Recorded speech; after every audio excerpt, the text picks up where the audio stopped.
All right, y'all. Welcome back to the show. It's Anti-War Radio. I'm Scott Horton. Our first guest on the show today is Philip Giraldi, former CIA and DIA officer, contributing editor to the American Conservative Magazine, regular contributor to antiwar.com, and executive director of the Council for the National Interest Foundation. Welcome back, Phil. How's it going? I'm fine, Scott. How about you? I'm doing all right, except I don't like this article of yours, man. These are things that I wish weren't right, and you're saying they are. NATO versus Syria. Give us the latest of the lowdown here. Well, it's another secret war cranking up, I'm afraid. It's obviously the CIA has been involved with assisting the dissidents or rebels or whatever you want to call them in Syria, and the Turks have been actively involved. Of course, Turks are NATO members, and there seem to be indications that NATO is helping arm the rebels and maybe providing some training. What sort of indications are those? Well, the weapons apparently that were seized from the arsenals in Libya from Gaddafi have been flown into Syria, not into Syria, but into Turkey, and handed out. And also some of the activists from the Libyan revolt have made their way to Turkey to provide training. So this seems to be what's going on, and there have been witnesses to both of these events in the European media. You don't see much of it in the U.S., but clearly there's been some support of the rebels. And when President Assad, for example, complains that it's an orchestrated plot against him by some foreign countries, he's closer to the truth than otherwise. Mm-hmm. All right. Now, you reported, 2 weeks ago that after the ridiculous, bogus, pretended assassination plot against the Saudi ambassador, that Obama signed 2 new presidential findings authorizing stepped-up covert action against Iran and Syria as well. And I guess from what you're understanding, that finding is what covers what's going on here now? Yeah, that would be the assumption. I don't know what the specific details in the finding were on Syria, except that it authorized stepping up operations in support of the Syrian dissidents. So one would assume that this is all part of that. And but the other kind of scary thing is the role of NATO in all of this. I mean, NATO is a defensive alliance, or at least that's how it was originally construed, and it's increasingly becoming a tool for intervention in various places where Europe has no interest because it's not threatened. So it's rather curious how this is all turning too. Mm-hmm. Well, now, I guess when Hillary Clinton goes and meets with the exiles, basically that means it's on, right? Yeah, well, basically, yeah, she meets with the exiles. The exiles, of course, have what constitutes an alternative government in Turkey, and also they claim to have a free Syrian army in Turkey, which the claims have been seriously disputed about how big or how realistic that claim is. But anyway, yeah, she's meeting with them, and she's also predicted that there will be a civil war in Syria. I don't know if that constitutes an endorsement of a civil war in Syria, but it's another one of these cases where why doesn't this woman keep her mouth shut? What exactly is the U.S. motive in promoting regime change in Syria, which can turn out very badly? So now, is there a civil war going on there at all? I don't know. On one hand, there's very little media inside Syria. I guess, the city of Homs is in a state of uprising more or less or something. Does anybody really know? Is the whole thing just a big, NATO CIA plot here or what? Well, I think when I talk to people that actually know something about Syria as opposed to the State Department, they seem to indicate that, like you just said, Homs is a serious center of insurrection, if you want to call it that. It always has been for a number of sociological and religious reasons been that way, and it apparently is also the center of what's going on right now. And according to other people who seem to have been there recently and observed what's going on, the major city centers that are Aleppo and Damascus are pretty much pro-government, and things are pretty quiet in both places. And then there are a lot of other areas, in the countryside that kind of lean one way or lean another way. But you never know how much of this is motivated by fear.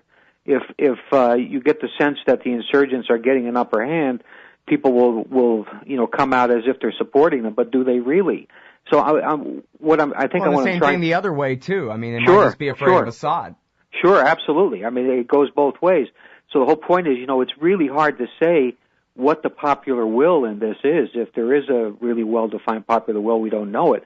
And what disturbs me, of course, is that why are we getting involved with it when we don't understand the situation and we don't know what the end game is here? We don't know if Assad goes, what the result will be. The result could be the Muslim Brotherhood taking over the country, or the result could be the country breaking up into a civil war.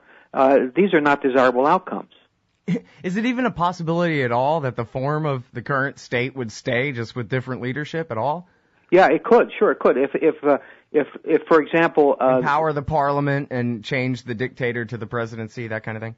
Sure, it's possible. If a group manages to coalesce quickly enough and take control of the situation, then sure, that could be the outcome too. I mean, but the betting from the people that I talk to is that the only group in the country that really has a nationwide popular constituency is the Muslim Brotherhood.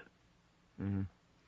Well, yeah, and I guess, again, I haven't, maybe I need to do better diligence in finding reporters who've been inside Syria lately, but when I talk with Pepe Escobar and Eric Margulies, they both seem to think that, there's at least plenty of reason to believe that a great proportion of the Sunni majority are very unhappy with the Ba'athist dictatorship, but that leaves, except for the middle class Sunnis and, the more business class people, according to Escobar, in Aleppo and in Damascus. And then, of course, all of the different minority sects that basically come together to form the coalition that supports the Baathists, that protects each of the different, Druze and Christians and whatever.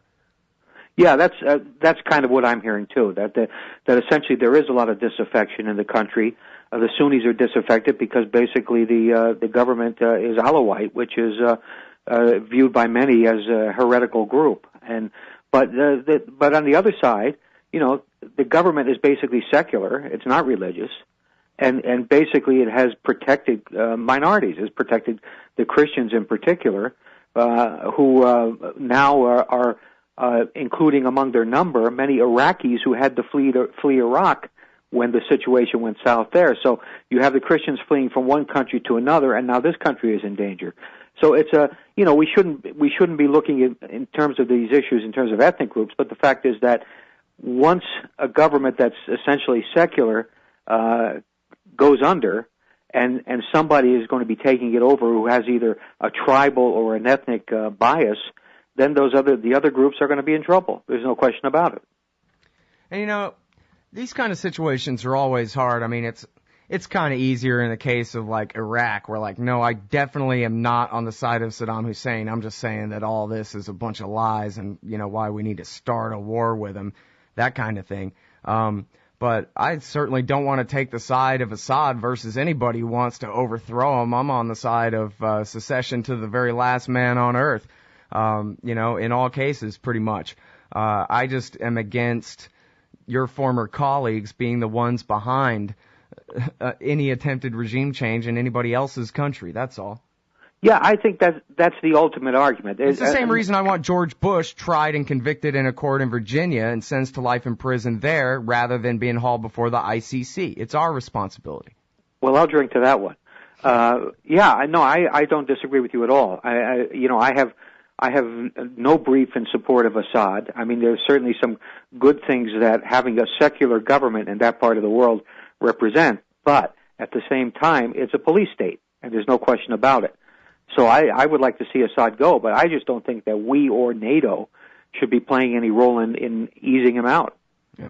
All right, well, it's Phil Giraldi from the Council for the National Interest Foundation, antiwar.com. He's got a new piece at the American Conservative, NATO versus Syria. It's linked today at antiwar.com. We're going to talk more about the form and of how this is playing out on the other side of this break. All right, y'all, welcome back. It's Anti-War Radio. I'm Scott Horton, talking with Phil Giraldi about NATO in Syria. First of all, Phil, I guess I want to ask you what it is, if you can discriminate between what it is you've learned from talking with people that you know in D.C. from your days as a former CIA guy, as opposed to what it is you might be passing on just from reading Pepe Escobar or whatever like that. I want to know what the people who have access are telling you. Well, people who have access are basically telling me that CIA is involved, that we're running operations there, and the operations are essentially to support the dissidents and bring down the government. So that can take on all kinds of flavors, and I'm drawing to a certain extent on my own experience to judge what that might mean, and also, as I mentioned before, there are European press accounts in terms of shall we say European military trainers showing up there in the south of Turkey, and the Turks themselves giving support to the dissidents, and shipments of arms and other trainers coming from Libya have also appeared in the media. So there's a hodgepodge of stuff that comes together, but it's basically, to a certain extent, I'm interpreting at least some of the stuff in terms of my own experience. Right. But now, is it? Can you say that you have multiple CIA sources, like current people, who are telling you that CIA is doing something in Syria now? Well, I'd rather not get too specific, but I do have people who are knowledgeable of the issues currently, who speak to me and that sort of thing. So I do have some insights into what is going on currently from people who are engaged in the projects. Right. Okay, I dig that. Oh, from people who are engaged in the projects. I like that.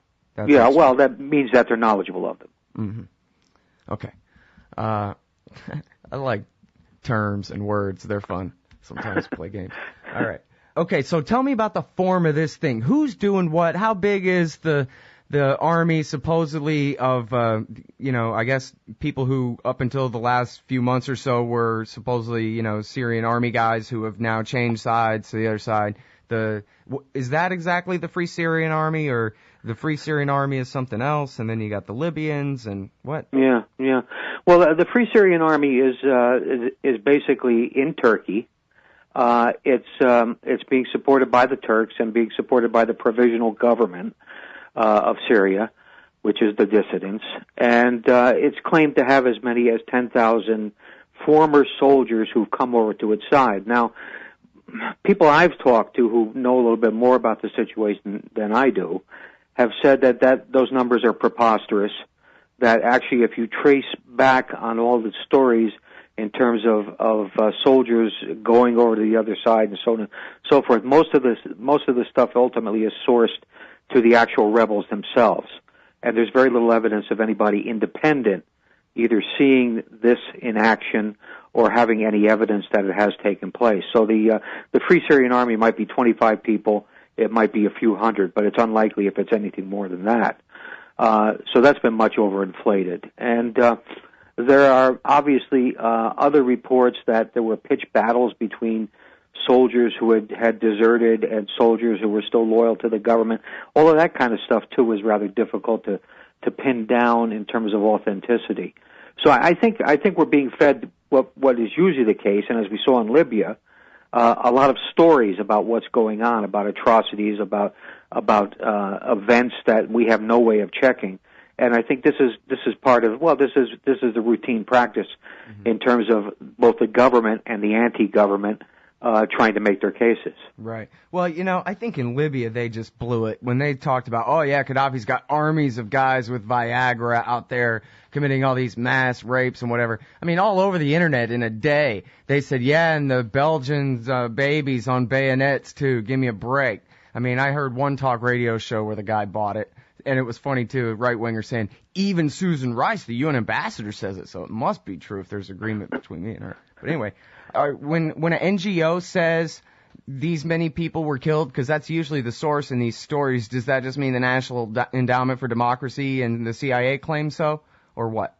Well, it could be. Yeah, sure. NGO doesn't mean anything. I mean, NGO is basically just it's a non-government organization. It doesn't receive any annual award for credibility. Right. And a lot of these organizations are there because they have an agenda, because they're promoting democracy, or because they're supporting one group or another. So they're no more credible than anyone else.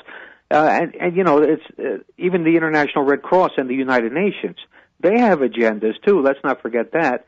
and they don't have really observers on the ground, so they're getting reports from others that they're then extrapolating from to come up with these numbers and to come up with these theories about what's going on. So there's no right and wrong in this thing. Nobody has real good access to real good information except maybe the Syrian government.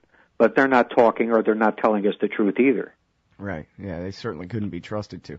Well, I was talking with Jason Ditz, and he was saying that, when they say the raw numbers of, I forget, was it 3 or 5 or 10,000 people killed or whatever it is, that if you just go by the daily reports, many of which are dubious and possibly inflated and who knows what, those numbers don't nearly add up to the totals that they announce every few months.